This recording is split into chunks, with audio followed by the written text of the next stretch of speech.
Assalamualaikum warahmatullahi wabarakatuh. Innal hamdalillah nahmaduhu wa nasta'inuhu wa nastaghfiruh wa na'udzu billahi min shururi anfusina wa min sayyiati a'malina. May yahdihillahu fala mudilla lahu wa may yudlil fala hadiya lahu. Asyhadu an la ilaha illallah wa asyhadu anna Muhammadan abduhu wa rasuluh. Amma ba'du. Kami dari kelompok 5 akan mempresentasikan hasil diskusi kami tentang prophetic agama yang beranggotakan saya, Lara Inaraini Al-Hasbi, dengan NIM P272200251167. Saya Makia Zara dengan NIM P272200251170. Saya Mariata Nurhaliza dengan NIM P272200251172. Saya Rahma Lestari dengan nomor NIM P272200251180. Untuk selanjutnya adalah penjelasan materi.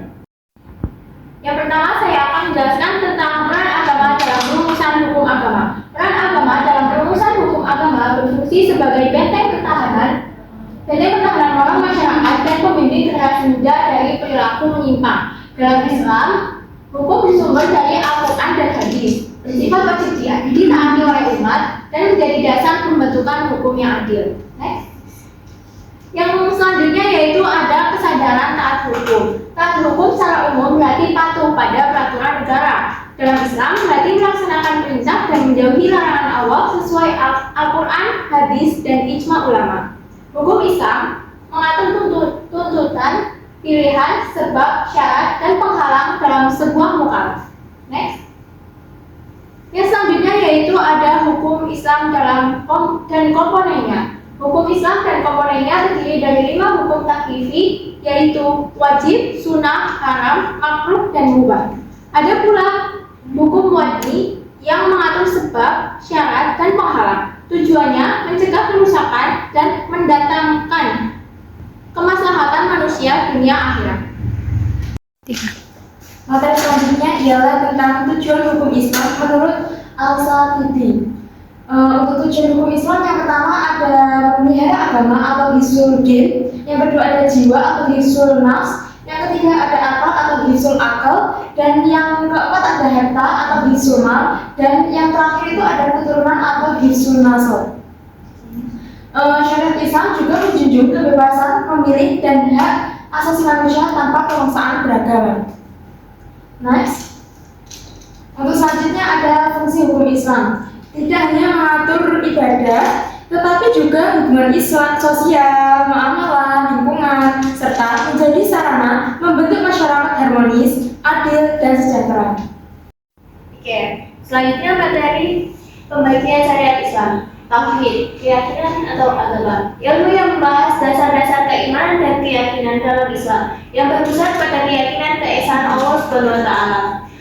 Akhlak, pendidikan jiwa, perilaku mulia. Peraturan dan tuntunan yang berhubungan dengan pendidikan dan penyempurnaan jiwa serta mengatur perilaku budi pekerti sehari-hari. Fikih, ibadah dan muamalah. Ilmu yang mempelajari hukum syariat yang berkaitan dengan perbuatan manusia. Amalia, yang didapatkan melalui dalil-dalil rinci dari Al-Quran dan Sunnah. Oke, next. Penegakan hukum yang adil. Penegakan hukum yang adil prinsip persamaan di depan hukum, larangan berbuat keji, mungkar, dan permusuhan. Hakim dituntut adil serta berpegang pada kebenaran. Oke, next. Fungsi profetik agama dalam hukum profetik berarti kenabian.